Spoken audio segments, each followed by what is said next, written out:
Ny tenanay tompo dia tsy maintsy mijoro foana ka vao misy ny fanomezana hasina ny asa tanana eto Madagasikara. Isorana manokana ny Ravinala Airport androany hariva satria nanokatra n'izao tsenan'ny asa tanana izao manome hasina fampisehoana ny fahaiza-manao malagasy. Un aéroport malagasy n'est jamais complètement malagasy tant qu'il n'a pas ses artistes et ses artisans qui sont représentés à l'aéroport.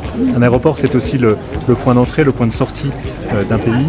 Et nous voulons que cet aéroport international d'Antananarive soit une vitrine de la culture, de l'art et des artisans malagasy. Le seul objectif que nous avons mis en place ce village des artisans. Donc nous remercions infiniment le ministère de l'Artisanat et des Métiers, Madame Sophie Radzirak déjà pour sa présence qui nous honore, ainsi que le collectif des artisans.